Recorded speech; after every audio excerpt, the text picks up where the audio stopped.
Hey, what is up guys, it's KKB. Steering wheel issues aren't very common in NASCAR, but that's why I thought it would be a good idea to make it this week's video.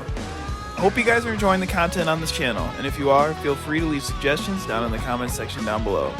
Thank you guys so much for watching, and I hope you guys enjoy the video. Dale Earnhardt Jr. also down here. Dale, this is 2 times in one race. We got to stop meeting like this, man. It looked like before that restart, were you having an issue with the steering wheel? Oh, come off. Yeah, I didn't have it on there.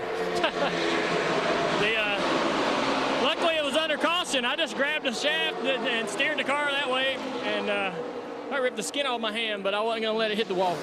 That was just a freak deal. We didn't get the steering wheel on when we got back in the car to go back out there. So we're working on something to keep that from happening going forward. But I once heard of a driver who had a steering wheel break and they handed him a pair of vice grips to steer with, but never anything like this. Well, you had a teammate, don't forget, at Phoenix, I think it was, Jimmy Johnson. Holy crap. Oh my goodness. I have never seen anything like, oh my gosh. That is so scary. Allison has stopped over in the backstretch pits, and his normal pit is here. That's Phil Parsons right there. That is Phil Parsons, who dropped out of this race very early, and he's looks like steering wheel. He's going to get a steering wheel. Unbelievable. Phil Parsons goes to his car that dropped out of the race early on and is removing the steering wheel, and apparently will take it to Bobby Allison. Whoops, it's still attached. Oh, he's got the radios in there. Bobby Allison doesn't have a steering wheel. Well, that certainly explains why he couldn't save the car and keep it from hitting the wall. There is Phil handing the steering wheel through the window to Bobby Allison, and Allison pulls away immediately. This is amazing. Kurt Busch second, 26-20. Oh, trouble for the 48. Oh my gosh. Blew it right front, I think. I think you're right. Big hit. Red flag. Man, that thing just shot right. Well, the tire looked up to me. What was that? Something, maybe a suspension component or something broke in that right front. Watch this thing, Mike. I mean, this is just crazy how fast it goes right. And there's Jimmy climbing out. Good news, he's okay. In the corner, going, and then just all at once. What in the world? I just can't imagine what turned that thing straight in the wall. I mean, that was 3/4 of the way through the corner. Well, you know, for me, obviously, we saw the end of a great race. I mean, it was unbelievable. But I want to go back to Friday and what happened with Jimmy Johnson, where, you know, he did not get the steering wheel on. The steering wheel came off, a huge impact. You know, thank goodness for softer walls. Thank goodness for all the things that NASCAR and the community have done to make cars safer, because that was a big hit. But what happened after that? You know, Jimmy Johnson standing up and saying, hey, that was on me. You know, a lot of people wouldn't have taken that responsibility. Here you go. Many have asked, yesterday is on me. Nothing is wrong with the wheel, coupler, or steering shaft.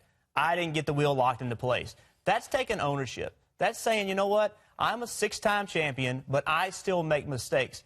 And so that's being a champion not only on the racetrack, but off the racetrack. And so the effect of that is now the entire garage and every racer across the world that heard that now has learned a lesson through Jimmy Johnson. Well, Ty Gibbs swept the stages, but his biggest concern, having trouble with the radio. They're going to take some extra time on pit road to change out the steering wheel, which will change out the radio system. And then as far as John Hunter Nemechek said, I need better turn, but don't unhook the back, guys. Hey, guys, and just an update on what was going on with the 19th. So the button was sticking, they felt like, because whenever he would try and talk over the radio, all they would hear was the sound of the engine. So when they came under caution, Ty came over the radio and said, we just need to change this thing out because it's annoying me too much. So that's why they took so much time on pit road to change out the steering wheel, which has the button which he presses to talk over the radio. Regan? Now checking on Connor Daly, who had just come out of the backstretch chicane, and we see him climbing out of this car, got up into the wall, and we were listening to his radio. Well, let's take a look. Everything looks normal on entry. It's on exit where he kind of just gets up to driver's right. Oh, wow. Never turned. And it just took a hard right into the fence, so you got right front damage. I checked that, you know, set screw and stuff in the, you know, where the shaft meets the rack. So it sounds like they're talking about some steering components, and that's what that looks like. And Rick, his team will be taking that car apart and finding out exactly what went wrong with the 50. What did you feel behind the wheel? Honestly, like we were pitting that lap as well, which is kind of a shame, but all of a sudden I just lost all steering, so just went straight in the wall. It was as if, like, you just disconnected the steering entirely, and I could have just rolled the steering wheel anywhere I wanted. So that was weird. I've never felt anything like that before in my life. It's sort of my luck, but it's a shame. I don't know how bad the car is, honestly. I don't know how these cars hit, obviously, but now I do. So hopefully the team can get it back together and we can go at it, because it was a lot of fun out there, honestly. I was really enjoying getting up to speed. Round the bottom is the fastest way around, and that used to be the case here, especially in qualifying, but we see now that bottom groove has gone away so much. It is so Look at that. Oh, that is a steering wheel that would be used probably for moving the car through the garage. Yeah, I assumed it was left on the roof of the car here. Yeah, there's a lot going on right here. We've got Noah Gragson got penalized, drove through too many boxes, getting into his pit box. That's a big penalty for him. They had a good pit stop, they had good track position. My steering wheel popped off on pit road on that. 39 also. You hear what he just said? Yeah, steering wheel popped off. Those lock in. So now we're talking, that's just what we're talking about earlier in the show, though. Mistakes, okay?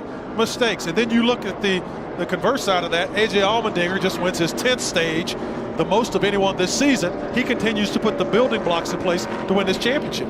Everyone else making these small mistakes. And if you lose that power steering, guys, we've heard, even in the test here last year, you can't drive these cars. That is the problem. It's not the overheating of the engine, it's the steering. He's lost power steering assist. Look at the steering wheel as it shakes. It actually vibrates. See it vibrating? That is his major problem right now. Look at that. You can see it's a problem. That's not going to fix itself either, Steve. No, that is not going to fix itself. And those points I was talking about for Chase Briscoe has gone from 12 to 7 because Suarez is losing spots down to 29th. We mentioned how many cars were in the lead lap. 37 now with Connor Daly's issue under the hood or under the dash. So right, there are points for Suarez to lose. Those 7 points can be lost just by him going backwards. That's exactly what he's doing right now. He's got more and more positions to lose in this race.